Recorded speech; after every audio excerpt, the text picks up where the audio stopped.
CM Hemant Soren का बड़ा ऐलान, कहा टीडीपीएल के तहत कराई गई परीक्षाएं रद्द। सीआईडी एसआईटी जांच में कई तथ्य आए सामने। ऐलान के बाद छात्रों ने मनाया जश्न। सीएम योगी का आज दिल्ली का दौरा, जापानी निवेशकों से करेंगे संवाद। उद्यमियों के साथ निवेश पर होगी अहम बैठक। यूपी में निवेश की संभावनाओं और औद्योगिक विकास पर चर्चा। देहरादून में बीजेपी का महामंथन, आज बीजेपी मुख्यालय में जुटेंगे सभी सांसद और विधायक। सीएम धामी बैठक में होंगे शामिल। संभल जामा मस्जिद विवाद में सुप्रीम कोर्ट में आज होगी सुनवाई। मस्जिद कमेटी और हिंदू पक्ष के वकील कोर्ट में होंगे मौजूद। दोनों पक्षों ने तारीख के लिए दिया प्रार्थना पत्र। देश भर में बरस रहा आसमानी आफत का कहर, पहाड़ों पर भूस्खलन के साथ बाढ़ जैसे हालात। यूपी समेत कई राज्यों में अलर्ट जारी।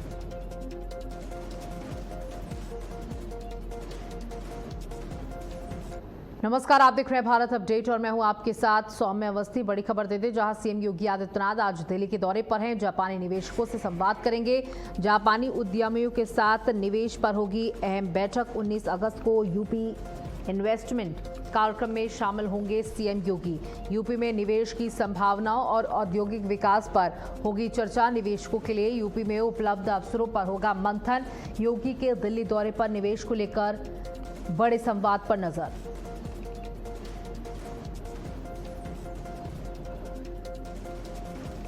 बता दें कि मुख्यमंत्री योगी आदित्यनाथ दिल्ली दौरे पर है और सीएम योगी आदित्यनाथ का जो दिल्ली का दौरा माना जा रहा है, काफ़ी ये दौरा अहम है। निवेश के दृष्टिकोण से ये दौरा बहुत महत्वपूर्ण रख रहा है, जहां सीएम योगी आज दिल्ली के दौरे पर है।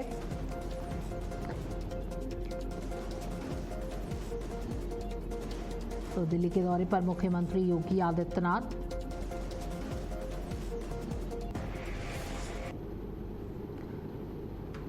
तो आज उत्तर प्रदेश के मुख्यमंत्री योगी आदित्यनाथ 2 दिवसीय दिल्ली दौरे पर हैं। इस यात्रा के दौरान वे राजधानी में आयोजित इंडिया जापान बिजनेस कॉन्क्लेव में शामिल होकर जापानी निवेशकों से संवाद करेंगे और प्रदेश में निवेश को लेकर चर्चा।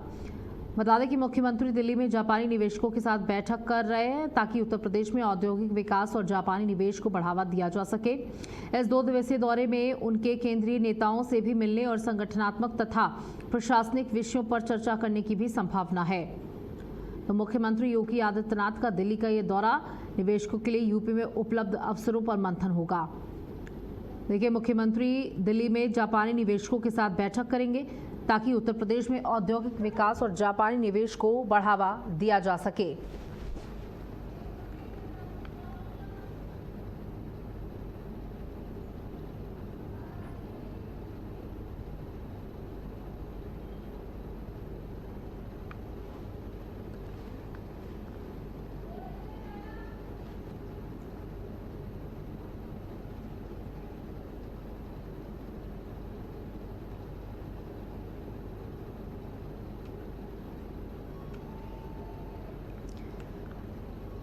तो बता दें कि मुख्यमंत्री योगी आदित्यनाथ दिल्ली के दौरे पर हैं और ये दौरा काफ़ी महत्वपूर्ण है। निवेश के दृष्टि से ये दौरा काफ़ी महत्वपूर्ण माना जा रहा है कि मुख्यमंत्री योगी आदित्यनाथ पहुंचेंगे और 2 दिन के इस दौरे पर है। उसके बाद दूसरे दिन कई बड़े मंत्रियों से मुलाकात हो सकती है योगी आदित्यनाथ की।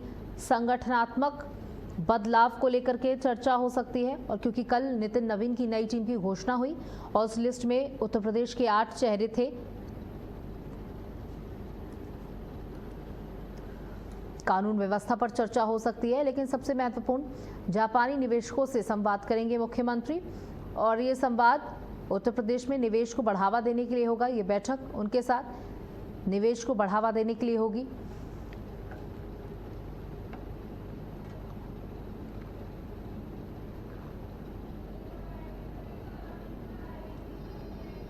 तो जापानी निवेशकों से करेंगे संवाद और हमारे साथ हमारे सहयोगी रमन मिश्रा जुड़ चुके हैं अधिक जानकारी के साथ। रमन, मुख्यमंत्री 2 दिवसीय दिल्ली के दौरे पर हैं। बिल्कुल, आपको बता दें मुख्यमंत्री योगी आदित्यनाथ का आज से दिल्ली का 2 दिवसीय दौरा है। आज मुख्यमंत्री योगी आदित्यनाथ भाजपा आला कमान से मिलेंगे, वहां पर 2027 की तैयारियों को लेकर बैठेंगे। लेकिन जो अहम काम के लिए वो गए हैं वो है जापानी निवेशकों के साथ बैठक। मुख्यमंत्री योगी आदित्यनाथ आज जापानी निवेशकों के साथ संवाद करेंगे, बातचीत करेंगे कि कैसे जापान और उत्तर प्रदेश खास करके कैसे एक साथ मिलकर कुछ नए इनोवेशन कर सकता है, कुछ नए प्रोडक्ट ला सकता है, कुछ नई कंपनियां कर सकता है, यहाँ के लोग कैसे जापान की कंपनियां यहाँ की कंपनियों को सहयोग कर सकती हैं, और तमाम ऐसे कितना इन्वेस्टमेंट जो है उत्तर प्रदेश में जापान की बड़ी बड़ी कंपनियां कर सकती हैं, कुछ एआई से जुड़े, कुछ रोबोटिक साइंस से जुड़े जो चीजें हैं वो कैसे उत्तर प्रदेश में एक जगह जगह पर उसकी कंपनी फैक्ट्री शुरू हो, कंपनी लगे, और कैसे स्कूलों में भी उसको पढ़ाया जाए, जिस तरीके से मुख्यमंत्री योगी आदित्यनाथ ने अभी तक 15 अगस्त को इसका घोषणा किया था। इन सब चीजों को लेकर चर्चा करेगी। और कल मुख्यमंत्री योगी आदित्यनाथ होटल ताज पे जो वहां पर कॉन्क्लेव होने वाला है भारत और जापान के निवेशकों का, उस कॉन्क्लेव में पहुंचेंगे, वहां पर लोगों से मिलेंगे, संवाद करेंगे, और उनका सीधा एक उद्देश्य है कि उत्तर प्रदेश में किस तरीके से निवेश बढ़ाया जाए और उसमें जापान कितनी मदद करेगा। बिल्कुल, देखिए निवेश को बढ़ावा देने के लिए मुख्यमंत्री पहुंच रहे हैं, माना जा रहा है क्योंकि 2 दिवसीय दौरा है, तो दूसरे दिन कई बड़े मंत्रियों से भी मुलाकात कर सकते हैं। उत्तर प्रदेश में 2027 में चुनाव है, उसके मद्देनजर भी चर्चा हो सकती है, कानून व्यवस्था के मद्देनजर भी चर्चा हो सकती है। बिल्कुल, मुख्यमंत्री दिल्ली जाएं और राजनीतिक चर्चा ना हो, ये कहाँ संभव है। बहाना, मुख्य काम भले कॉन्क्लेव हो सकता है, लेकिन राजनीति की बातें वहां पर जरूर होंगी। और खासकर जिस तरीके से भाजपा की राष्ट्रीय टीम में उत्तर प्रदेश के 8 शहरों को जगह मिली है, वो अपने आप में इस समय संकेत है कि किस तरीके से भारतीय जनता पार्टी उत्तर प्रदेश को लेके फोकस है। 2 महामंत्री, 2 उपाध्यक्ष, 2 मंत्री और एक अल्पसंख्यक मोर्चे का राष्ट्रीय अध्यक्ष और एक ओबीसी मोर्चे का राष्ट्रीय अध्यक्ष। आप समझ सकते हैं कि उत्तर प्रदेश की कितनी बड़ी हिस्सेदारी इस बार की नितिन नवीन की टीम में है। यानी 2027 को लेकर दिल्ली ने कमर कस ली है। अब दिल्ली और उत्तर लखनऊ का समन्वय और कैसे दोनों बैठाकर कैसे 2027 के चुनाव में उतरते हैं, कैसी रणनीति बनती है, ये देखना दिलचस्प हो गया है और अखिलेश यादव की टेंशन बढ़ गई। बिल्कुल, देखिए निवेश, एक तरफ निवेश लाने का पूरा प्रयास है कि उत्तर प्रदेश में जैसे ही निवेश आएगा उत्तर प्रदेश और प्रगति करेगा, तो दूसरी तरफ राजनीतिक पर्सपेक्टिव से भी लगातार काम किया जा रहा है। जो नितिन नवीन की नई टीम है उसमें कई चेहरे उत्तर प्रदेश के हैं, क्योंकि उत्तर प्रदेश कई मायनों में बहुत महत्वपूर्ण है। रमन, देखिए पिछले बार जो लोकसभा चुनावों में जिस तरीके से भारतीय जनता पार्टी को झटका लगा था, माना जा रहा है कि ये जो राष्ट्रीय लिस्ट भी आई है उस झटके के मद्देनजर आई है, उस झटके को याद रखते हुए आई है कि आने वाले चुनावों में जो काफी महत्वपूर्ण है उसमें ऐसी स्थितियां ना बने। बिल्कुल, इसके कई कारण हैं जो राष्ट्रीय में हिस्सेदारी मिली। उसका ये भी कारण है कि जिन लोगों को हिस्सेदारी दी गई है, जाति समीकरण भी देखा गया है, और साथ ही ये भी देखा गया है कि वो लोग भारतीय जनता पार्टी के प्रति जिस तरीके से लॉयल हैं, अपने से ज्यादा भाजपा का काम करते हैं। चाहे हरीश द्विवेदी हो, पूर्व सांसद हो, चाहे स्मृति ईरानी हो, हार के बाद जो उन्हें मंत्री बनाया गया था, अब उन्हें महामंत्री फिर से एक बार भारतीय जनता पार्टी में बनाया गया है। रेखा वर्मा उपाध्यक्ष, उन्हें फिर से उपाध्यक्ष बनाया गया है। तारिक मंसूर को भी जगह मिली है। बासित अली जो कि प्रदेश अध्यक्ष है यहाँ पर, उनको भी जगह मिली है। यानी पूरा एकदम सेट किया गया है कि कैसे लोगों को सेट करना है। जाति समीकरण, क्षेत्रीय समीकरण को मायने दायरे में रखते हुए, दिमाग में रखते हुए टीम बनाई गई है, और ये भी फोकस रखा गया है कि 2027 में ये लोग कितने मददगार होंगे। बहुत बहुत शुक्रिया रमन, हमारे साथ जुड़ने के लिए, तमाम जानकारियां साझा करने के लिए। आगे बढ़ते हैं, जहां बरेली में सावन के तीसरे सोमवार पर बरेली विकास प्राधिकरण ने कांवड़ियों के स्वागत और सुविधा के लिए खास इंतजाम किए। मुख्यमंत्री योगी आदित्यनाथ के निर्देशन में कचला घाट से जल लेकर आने वाले कांवड़ियों का नाथ नगरी में भव्य स्वागत किया गया। प्रवेश द्वार पर कांवड़ियों पर पुष्प वर्षा की गई और फूल माला पहनाकर उनका स्वागत हुआ। इसी के साथ कांवड़ियों के लिए भंडारे की व्यवस्था भी की गई। यात्रा को यादगार बनाने के लिए 4 धाम के प्रतीकात्मक सेल्फी पॉइंट बनाए गए। वहीं मेडिकल कैंप भी लगाया गया ताकि किसी कांवड़ियों को परेशान ना होना पड़े। बीडीए की ओर से शिव भक्तों को भगवान शंकर के चित्र वाली टी-शर्ट भी भेंट की गई। तो देखिए, कांवड़ियों का स्वागत किया गया, उन पर पुष्प वर्षा की गई। देखिए, उत्तर प्रदेश के माननीय मुख्यमंत्री जी के निर्देशन में आज बरेली में बरेली विकास प्राधिकरण ने एक अनूठी पहल की है भक्तों के लिए। यहाँ पे आदरणीय आयुक्त महोदय, जिलाधिकारी महोदय के निर्देशन में सभी माननीय जनप्रतिनिधि भी आ रहे हैं। सभी कांवड़ यात्री जो आज कचला घाट से जल लेके आ रहे हैं, उनको आज पुष्प वर्षा करके बरेली द्वारा जो भव्य गेट बनाया गया है, इससे पुष्प वर्षा करके उनका स्वागत किया जा रहा है। माले से उनका स्वागत किया जा रहा है। अंदर बहुत सुंदर सेल्फी पॉइंट बनाए गए हैं। विशाल भंडारा उनके लिए किया जा रहा है। मेडिकल कैंप भी लगाया गया और उनके लिए बड़ी अच्छी सुंदर टी शर्ट जो शिव जी के चित्र से सुसज्जित है, वो भी उनको बांटा जाएगा। तो एक विशेष पहल की जा रही है माननीय मुख्यमंत्री जी के निर्देशन में। चित्रकूट के मऊ तहसील क्षेत्र स्थित प्रसिद्ध ऋषियन धाम में सावन के तीसरे सोमवार पर आस्था का सैलाब उमड़ पड़ा। पहाड़ों के बीच स्थित प्राचीन भोलेनाथ मंदिर में सुबह से ही श्रद्धालुओं की लंबी कतारें लगी रहीं। हर हर महादेव और बम बम भोले के जयकारों से पूरा धाम भक्तिमय नजर आया। मान्यता यह है कि यहाँ भगवान भोलेनाथ की स्वयंभू शिवलिंग विराजमान है और ये धाम करीब 1000 वर्ष पुराना है। सावन सोमवार पर दूर दराज से पहुंचे श्रद्धालुओं ने भगवान शिव का जलाभिषेक और दुर्गाभिषेक भी किया। भक्तों का मानना है कि सच्ची श्रद्धा से यहाँ पूजा करने पर मनोकामनाएं पूरी होती हैं। पहाड़ों और प्राकृतिक वातावरण के बीच दिन भर भक्तों की भीड़ लगी रही।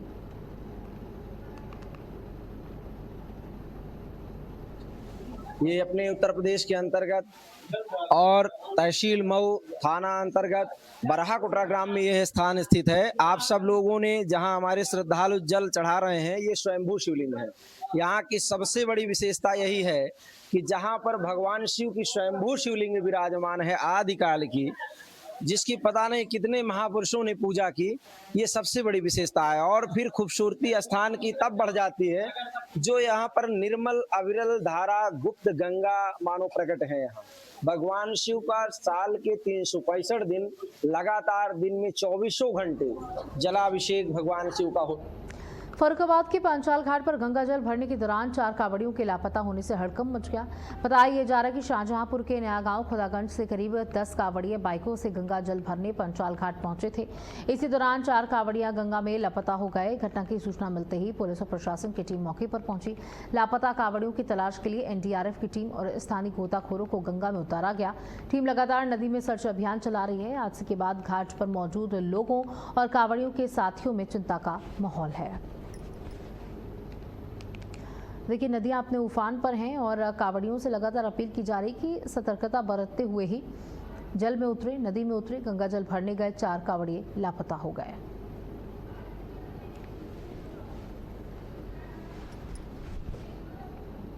अमरोहा के आदमपुर थाना क्षेत्र की डवारसी पुलिस चौकी के सामने एक शराबी आरोपी ने जमकर हंगामा किया। आरोपी बीच सड़क पर लेट गया और काफी देर तक उत्पात मचाता रहा। समझाने पहुंचे पुलिसकर्मियों से आरोपी ने अभद्रता की और खुलेआम गाली गलौज करने लगा। आरोपी है कि उसने पुलिस प्रशासन को भी खुली चुनौती दी। चौकी के बाहर चले इस हाई वोल्टेज ड्रामे के चलते राहगीरों को भी परेशानी का सामना करना पड़ा। आरोपी की हरकत का वीडियो अब इंटरनेट पर तेजी के साथ वायरल हो रहा है। फिलहाल पुलिस मामले की जांच में जुटी हुई है और वायरल वीडियो के आधार पर आरोपी के खिलाफ कार्रवाई की बात कही जा रही है। बांदा के झील का पुरवार स्थित बीएल विद्या मंदिर आवासीय और दैनिक विद्या में पढ़ने वाले 2 नाबालिग छात्रों की संदिग्ध परिस्थितियों में मौत हो गई। दोनों बच्चों की उम्र तकरीबन 9 और 10 साल बताई जा रही है। देर रात अचानक दोनों के पेट में तेज दर्द हुआ, जिसके बाद उन्हें इलाज के लिए अस्पताल ले जाया गया, जहां उपचार के दौरान दोनों की ही मौत हो गई। दोनों छात्र अलग अलग गांवों में रहने वाले थे और विद्यालय में रहकर पढ़ाई कर रहे थे। परिजनों ने विद्यालय प्रशासन पर लापरवाही का आरोप लगाया। वहीं खाने में खराबी की आशंका जताई जा रही है, जबकि मृतक के भाई ने इलाज में भी लापरवाही का आरोप लगाया। पुलिस ने दोनों शवों को कब्जे में लेकर पोस्टमार्टम के लिए भेज दिया है। पोस्टमार्टम रिपोर्ट आने के बाद पुलिस आगे की कार्रवाई करेगी। श्री सुनील कुमार ग्राम मेरे यहाँ आवासीय विद्यालय में बच्चा कक्षा 6 का छात्र पढ़ता है। उसका 2 वर्ष से लगभग जो है उसका पेट दर्द शुरू हुआ। मेरे हॉस्टल वार्डन ने मुझे फोन किया कि सर भी पेट दर्द हो रहा है। वैसे एकदम 5 मिनट में विद्यालय पहुंचे। बच्चों को मैंने तुरंत जिला अस्पताल भिजवाया। जिला अस्पताल भिजवाने के बाद यहाँ पे इलाज हुआ, इंजेक्शन लगे, दवा दी गई। आधे घंटे लगभग 30 से 35 मिनट बच्चे को यही रुकवाया गया डॉक्टर के द्वारा। डॉक्टर ने रोक करके जब पूछा कि आप जब बच्चे की तबीयत पूछ लीजिए, सही हो जाए तो जाइए, नहीं तो यही रख दीजिए। तो बच्चे ने कहा कि अब मेरा सही हो गया है। उसको लेकर के जो लगभग जो है 3:30 के समथिंग जो है विद्यालय पहुंचे, बच्चा सो गया, वहाँ सो गया। सोने के बाद ये लगभग जो है रामपुर के बिलासपुर में महिला की संदिग्ध मौत के मामले का पुलिस ने 24 घंटे में खुलासा करने का दावा किया। पुलिस के मुताबिक महिला की हत्या उसके पति इसरार उर्फ गुड्डू ने करंट का शॉक देकर की। महिला की मौत 14 अगस्त की रात हुई थी। पोस्टमार्टम रिपोर्ट में मौत की वजह करंट लगना सामने आया। जांच के दौरान पुलिस ने आरोपी पति को नवीन मंडी 0 पॉइंट के पास से गिरफ्तार कर लिया। पुलिस का कहना है कि महिला को उसके माता पिता से मिले पैतृक जमीन बेचने के लिए कथित तौर पर प्रताड़ित किया जा रहा था। पुलिस ने आरोपी से कुछ सामान भी बरामद किया है और मामले में अन्य लोगों की भूमिका की जांच की जा रही है। आरोपी को कानूनी कार्रवाई के बाद जेल भेज दिया गया है। अंतर्गत एक अभियोग पंजीकृत कराया गया है, जिसमें वादी ने बताया कि उसकी भतीजी की हत्या उसके पति द्वारा की गई है। उस प्रकरण में FIR पंजीकृत कर ली गई है तथा आरोपी पति को गिरफ्तार कर लिया गया है, जेल भेजा गया है। PM रिपोर्ट में इस महिला को करंट लगा के मारना आया हुआ है, जिसमें इसके शरीर पे 5-6 जगहों पे करंट लगा करके आरोपी द्वारा हत्या करना बताया जा रहा है। बदायूं में तेज रफ्तार कार ने बाइक सवार कांवड़ियों को टक्कर मार दी, जिसमें 4 कांवड़िए घायल हो गए। हादसा सहसवान कोतवाली क्षेत्र के बूढ़ खितौरा गांव के पास का हुआ। बताया जा रहा है कि जहां कांवड़िए पटना देवकली मंदिर में जलाभिषेक और मनोना धाम के दर्शन के बाद बाइक से लौट रहे थे। इसी दौरान तेज रफ्तार कार ने उन्हें टक्कर मार दी। हादसे में 3 कांवड़ियों की हालत गंभीर बताई जा रही है। सूचना मिलते ही पुलिस मौके पर पहुंची और सभी घायलों को अस्पताल पहुंचाया गया है। गंभीर घायलों का इलाज जारी है। पुलिस ने हादसे की जांच शुरू कर दी है। दुर्घटना की परिस्थितियों का पता लगाया जा रहा है। बिजनौर में लूट के मामले में वांछित आरोपी पुलिस मुठभेड़ के बाद गिरफ्तार किया गया। कोतवाली शहर पुलिस के मुताबिक मुखबिर की सूचना पर चांदपुर से बिजनौर की ओर आ रहे संदिग्ध को रोकने का प्रयास किया गया। आरोपी है कि उसने पुलिस टीम पर फायरिंग कर दी। जवाबी कार्रवाई में आरोपी देव के पैर में गोली लगी, जिसके बाद उसे अस्पताल भेजा गया। पुलिस ने उसके कब्जे से 315 बोर का अवैध तमंचा, 2 खोखा कारतूस, 1 जिंदा कारतूस, लूटी गई स्प्लेंडर मोटरसाइकिल बरामद की है। पुलिस के मुताबिक 13 अगस्त को मोटरसाइकिल और 2 मोबाइल फोन्स की लूट हुई थी। इसका मुकदमा भी दर्ज हुआ था। अब पुलिस आरोपी के अन्य साथियों की भी तलाश कर रही है। थाना कोतवाली नगर क्षेत्र में एक पुलिस मुठभेड़ हुई है, जिस संबंध में मुख्य क्षेत्राधिकारी नगर द्वारा अवगत कराना है कि आज थाना कोतवाली नगर की पुलिस टीम द्वारा गंज रोड पर पृथ्वीपुर के पास चेकिंग की जा रही थी। तभी एक संदिग्ध व्यक्ति आया, जिसे पुलिस टीम द्वारा रोकने का प्रयास किया गया, परंतु वो व्यक्ति रुका नहीं। वह पुलिस टीम पर उसके द्वारा फायरिंग की गई और अपनी बाइक को मोड़कर दूसरी तरफ भागने लगा। उस पुलिस टीम द्वारा पीछा करने पर उसके द्वारा पुनः पुलिस पार्टी पर फायरिंग की गई। जवाब में आत्मरक्षा पुलिस टीम की फायरिंग से उक्त व्यक्ति घायल हुआ और जिसके बारे में जानकारी करने पर पाया गया कि उक्त व्यक्ति का नाम देव पुत्र सतीश निवासी रेहड़ुआ है। झांसी के मऊरानीपुर कोतवाली क्षेत्र के कुरेचा गांव में दर्दनाक हादसा हो गया। तालाब में नहाने के दौरान 4 बच्चे अचानक गहरे पानी में चले गए और डूबने लगे। बच्चों को डूबता देख पास स्थित काली मंदिर में मौजूद श्रद्धालुओं और ग्रामीणों ने तुरंत बचाव अभियान शुरू कर दिया। लोगों ने चारों बच्चों को तालाब से बाहर निकाल लिया, लेकिन 10 वर्षीय इमराही जान और 8 वर्षीय रियंजा की जान नहीं बच सकी। वहीं 2 अन्य बच्चों को सुरक्षित बचा लिया गया। सूचना मिलते ही पुलिस मौके पर पहुंची। दोनों को के शवों को पोस्टमार्टम के लिए भेज दिया गया। हादसे के बाद परिवार में कोहराम है।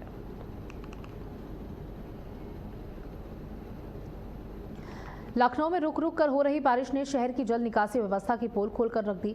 लगातार हो रही बारिश के चलते जनकपुरम से लेकर अलीगंज, शंकरपुरवा, प्रथम और द्वितीय समेत कई इलाकों में जलभराव की स्थिति बन गई। सड़कों पर पानी जमा होने से लोगों को आवागमन में परेशानी का सामना करना पड़ रहा है। स्कूल जाने वाले बच्चों को भी भारी दिक्कतें हो रही हैं। स्थानीय लोगों का कहना है कि नालों की सफाई, चौक नालों और सीवर की समस्या के चलते बारिश का पानी तेजी से नहीं निकल पा रहा है।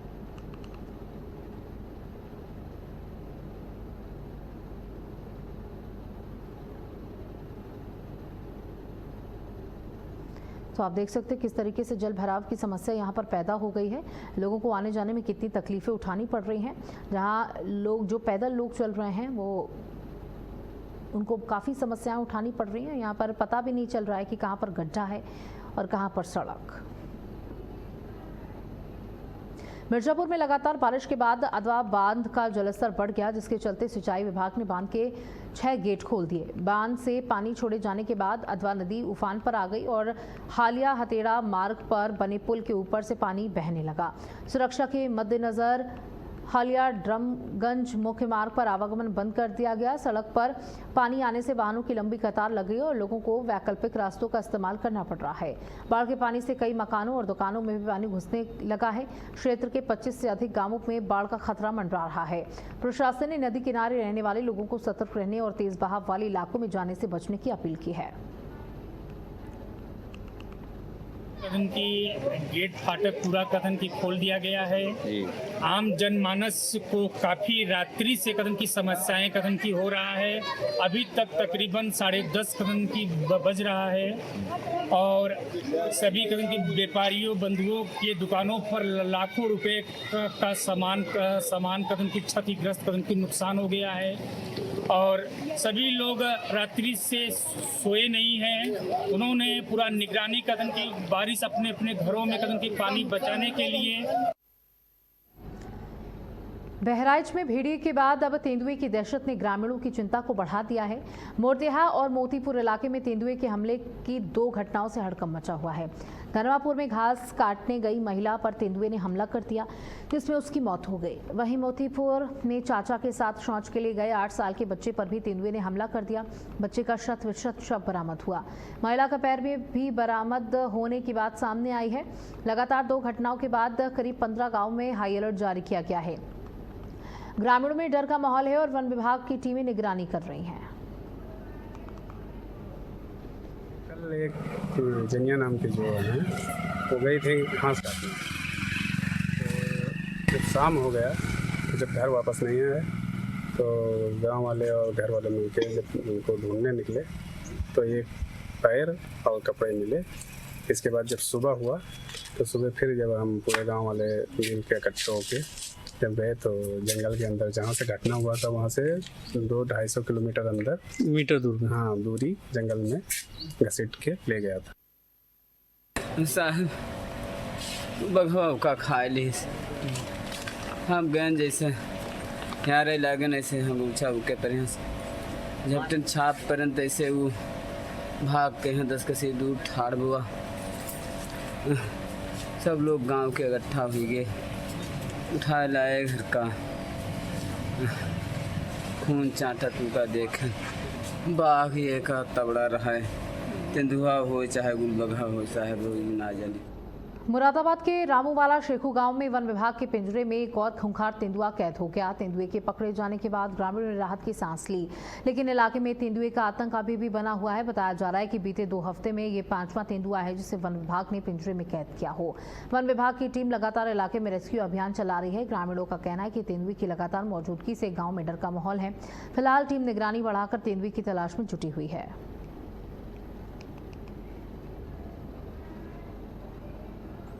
फतेहपुर से महिला की बेरहमी से पिटाई का एक वीडियो सामने आया जो सोशल मीडिया पर तेजी के साथ वायरल हो रहा है। वायरल वीडियो में एक युवक बीच सड़क पर महिला के साथ मारपीट करता नजर आ रहा है। बताया जा रहा है कि मारपीट करने वाला युवक रिश्ते में महिला का भतीजा है। घटना का वीडियो सामने आने के बाद मामला चर्चा में आ गया। वहीं वायरल वीडियो के आधार पर पुलिस ने मामले की जाँच शुरू कर दी। पुलिस ये पता लगाने में जुटी हुई है कि आखिर महिला के साथ मारपीट क्यों हुई और किसने की। घटना में कौन कौन लोग शामिल थे। पूरा मामला खाका कोतवाली क्षेत्र के रोशनपुर टेकारी का बताया जा रहा है।